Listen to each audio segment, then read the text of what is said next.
আসসালামু আলাইকুম, সবাই কেমন আছেন? আশা করি সবাই অনেক ভালো আছেন। আমি আলহামদুলিল্লাহ অনেক ভালো আছি। সবাইকে শুভ সকাল। আজকের দিন সবার শুভ হোক এই কামনা করে আজকের ভিডিও শুরু করছি। চলে আসছি প্রতিদিনের মতো সকালবেলা নাস্তা করতে। তো আজকে এখন বাজে প্রায় 8:30। আজকে অনেক দেরিতে ঘুম থেকে উঠেছি। শরীরটা কেমন জানি ভালো লাগছে না। কালকে নিবিড়ের অনুষ্ঠান শেষ করে এসে তো আজকে টিচার আবার ফোন দিল যে নিবিড় তো একটা খেলায় লেজ খেলায় 2nd হয়েছে। তো ওটার প্রাইজ নিয়ে আসা হয়নি। স্কুলেই আছে। তো স্যারকে বললাম যে, "স্কুল তো ছুটি হয়ে গেছে।" বলে, "হ্যাঁ, রবিবার একদম আসবেন। রবিবার পর্যন্ত স্কুল ছুটি আছে। রবিবার থেকে ক্লাস শুরু হবে।" তো এখন তো এখনো রবিবার আসতে, আসতে ৩ দিন। তো আমার শ্বশুর বলল যে, "এখন আর রান্না-বান্না কোনো কিছু করার দরকার নেই। সকালবেলা শুধু নাস্তা করেই আমরা বের হয়ে পড়বো। আর যেতে খুব একটা সময় লাগবে না। আ ২ ঘন্টা, ১ ঘন্টা ৪০ মিনিট ভালো গাড়ি পেলে আর আ তেমন একটা ভালো যদি গাড়ি নাও পাই, তারপরে ২ ঘন্টার মধ্যে বাড়িতে পৌঁছানো যাবে। তো এই ১১টা পর্যন্ত ১১:৩০ পর্যন্ত তেমন একটা সমস্যা হবে না। যেহেতু সকালবেলা একটু হালকা নাস্তা করে যাচ্ছি। এদিকে আমার মধুটা শেষ হয়ে গেছে। নিবিড়ের দাদুকে আ নাস্তা দিয়েছি। পাউরুটি গরম করে দিয়েছি, মধু দিয়েছি, সাথে কলা আছে। এগুলো দিয়ে ওরা সকালবেলা খেয়ে নিবে। আমার শ্বশুরকে এখন একটু চা দিব। চা দিলে মোটামুটি আমি খেতে বসে যাব। আর অলরেডি মোটামুটি কাপড়-চোপড় সবকিছু গুছিয়ে নিয়েছি ঘুম থেকে উঠেই, যেহেতু আ বাবা বলছে যে আজকেই চলে যাব নাস্তা করে। যার জন্য আরেকটু দেরি করিনি। ব্যাগটা তো এমনিতেই গোছানো আছে, শুধু ব্যাগটা নিয়ে বের হয়ে পড়ব।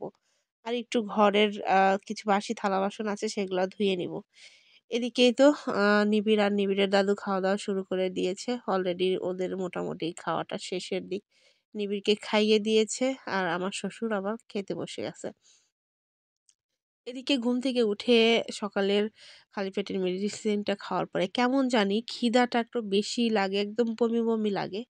আর সকালবেলা একটু হালকা কিছু না খেলেই হয় না। একেক দিন একটু বেশি খারাপ লাগে। তো আজকে ঘুম থেকে উঠেই দেখছি যে আ খিদা লেগেছে। তারপরে খালি পেটের ওষুধ খাওয়ার পরে আরো বেশি খারাপ লাগছিল। ভাবলাম যে আগে আমি খেয়ে নেই। তো এই খাই, খাই করে আর খাওয়া হয় না। এদিকে ওদেরকে খেতে দিলাম যে ওদেরকে খাওয়া দাওয়ার পরে আমি বসে থেকে খাবো। আর এদিকে আমার শ্বশুর কাকে যেন ফোন দিয়েছে। কানে শুনতে পাচ্ছে না, ফোনে অস্পষ্ট শোনা যাচ্ছে। তো আমি শুনছি আর ভাবছি যে এই না আমার ডাক পড়ে। তো দেখেন কিভাবে আমার শ্বশুর আমাকে ডাকে।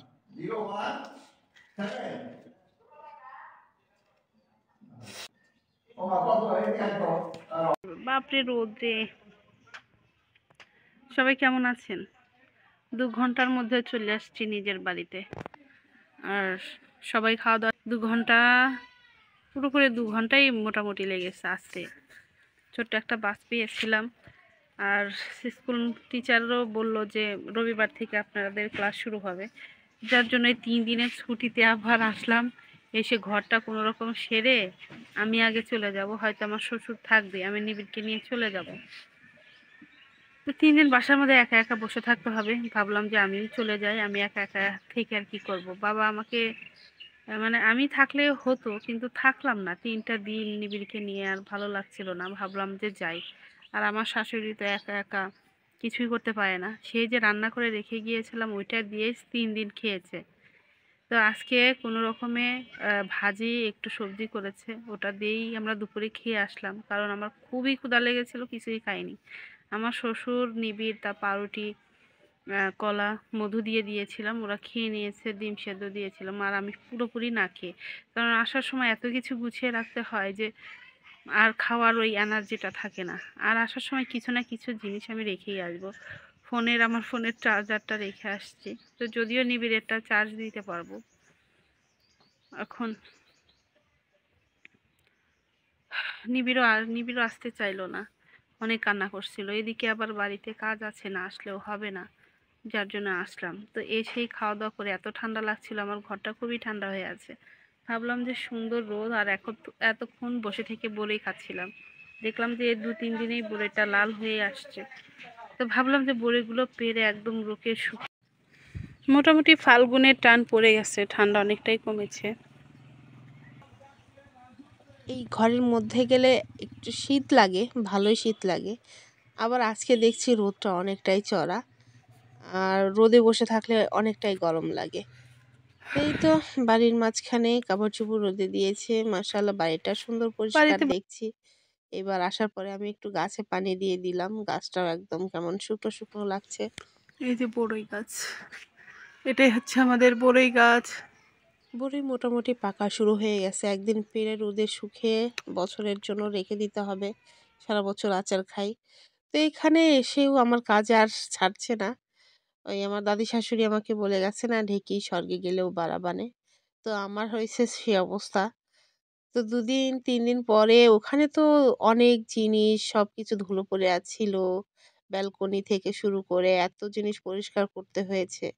আবার ৩ দিন থাকতে, থাকতে আবার এখানে আসলাম। আসার পরে আবার লেগে পড়েছি ভাত রান্নায়। মানে ৩ দিন রান্না করে রেখে গিয়েছিলাম সেটা দিয়েই তারা চলেছে। এদিকে নিবিড়ের আব্বু আবার বাসি বা ওই রান্না করা তরকারি ওইভাবে খেতে চায় না। হোটেলের জিনিস খেতে, খেতে ও আরো দুর্বল হয়ে যায়। হোটেলের খাবার আর কত খাওয়া যায়। খাইতে, খাইতে পেটটাও নষ্ট হয়ে যায়। তো ওরও কষ্ট হয়ে গিয়েছিল। নিবিড়ের আব্বুকে আসার পরে এখনো দেখা হয়নি। অফিস থেকে এখনো ফেরেনি। এদিকে এখন বাজে ৫টা ৪৫, প্রায় সন্ধ্যা হবে। এদিকে মদিনার মাকে দোকানে কিছু জিনিস আনতে পাঠিয়েছিলাম। তো এনে এমনি করেই ক্যামেরার সামনে বসে পড়ল। তো আমি ওকে বলছি যে, "তুমি এমন জায়গায় বসলা যে ক্যামেরায় আমার রান্নাটা ঢেকে পড়ে আছে।" তো ও এক সাইড হয়েছে। তো আমি যখন রান্না করতে আসি, মদিনার মা আমার কাছে এরকম বসে থেকে গল্প করে। আমার কাছে অনেক ভালো লাগে। আর গ্রামের দিকে এরকমই হয়। দেখা যায় রান্না করতে বসলে মা, চাচি, পাড়া প্রতিবেশী এসে চুলোর পাড়ে বসে থেকে একদম মজা করে জমিয়ে কথা বলা, আড্ডা দেওয়া যায়। এটাই মূলত গ্রামের দিকে ভালো লাগে আমার কাছে। শহরে তো আর এরকম পাওয়া যাবে না। রান্না করার সময় তো আর এরকম মাটির চুলাও পাবে না। এরকম বড় জায়গা নিয়েও রান্নাঘর হবে না যে বসে থেকে গল্প করব। ওই দাঁড়িয়ে থেকে রান্না-বান্না সবকিছু একা একাই খাও, একা একাই রান্না করো, একা একা দেখো। এটা ছাড়া আর কি। আর গ্রামে থাকলে অনেক রান্না করার সময় দেখা যায় যে এ বাড়ি সে বাড়ি থেকে সব মানুষ আসে, মা চাচিরা আসে, প্রতিবেশীরা আসে। এসে রান্না করতে, করতে বসে থেকে গল্প করা যায়।